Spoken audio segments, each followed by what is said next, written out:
Hello అండి, welcome to సుబాన్వి channel. ఇవాళ మన వీడియోలో కద్దు కా ఖీర్ ఎలా చేయాలో చూసేద్దాం.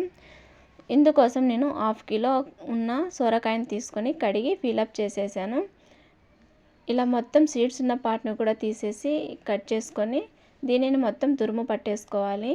ఈ తురుమును 5 నిమిషాల లోపే వేయించుకోవాలి, లేదంటే నల్లబడిపోతుంది. ఇప్పుడు స్టవ్ పై పాన్ పెట్టేసుకొని 1 స్పూన్ గీ వేసి మనకి నచ్చిన డ్రై ఫ్రూట్స్ అన్నీ వేయించి పక్కకు తీసి పెట్టేసుకోవాలి. అదే ప్యాన్లో ఇంకొక స్పూన్ గీ వేసి ఈ తురుమును వేసి వేయించుకోవాలి. ఇది వేగుతూ ఉండగా పక్క స్టవ్ పై 1/2 లీటర్ వరకు మనము పాలు తీసుకొని బాయిల్ చేసుకోవాలి. ఇలా ఇప్పుడు పాయసం థిక్నెస్ కోసం జీడిపప్పు, బాదం పప్పు, గసగసాల వేసి పౌడర్ చేసి పెట్టుకోవాలి. ఇలా ఇప్పుడు మనకి తురుము ఎంతవరకు వచ్చిందో చూద్దాం.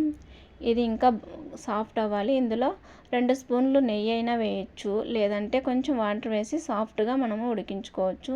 ఇలా బాయిల్ అవుతున్న పాలని ఒకసారి కలిపేసుకొని ఈ మొత్తం వాటర్ ఇంకిపోయిన సొరకాయ తురుములో వేసి ఇలా కలిపేసుకోవాలి.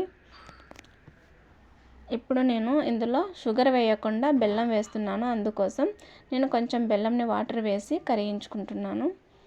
ఇప్పుడు ఈ పాయసాన్ని మళ్ళీ ఇంకొకసారి కలిపి మనం రెడీ చేసుకున్న ఆ పౌడర్ ఉంది కదా, అది ఇందులో వేయాలి. ఈ పౌడర్ వేసిన తర్వాత ఇది మొత్తం అడుగున అతుక్కుంటూ ఉన్నట్లు అవుతుంది, కలుపుతూనే ఉండాలి. ఇప్పుడు సైడ్లకి మీగడ ఉంది కదా, దీనిని కూడా ఈ పాలల్లోకే కలిపేసుకోవాలి.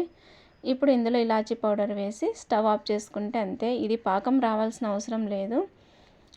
ఇప్పుడు ఈ పాయసంలో వేయించుకున్న డ్రై ఫ్రూట్స్ వేసి మరి అంతా ఒకసారి ఇలా కలిపేసుకున్న తర్వాత చల్లగా అయిన తర్వాత ఈ పాకాన్ని ఈ పాయసంలోకి వేయాలి. బెల్లం వేయడం వల్ల ఈ పాయసం ఇంకా టేస్టీగా అవుతుందండి. ఇలా మొత్తం రెడీ అయిన తర్వాత మీకు నచ్చితే కొంచెం చిటికెడంతా ఫుడ్ కలర్, గ్రీన్ కలర్ వేసుకోండి, లేదంటే లేదు. నేనైతే వేయట్లేదు.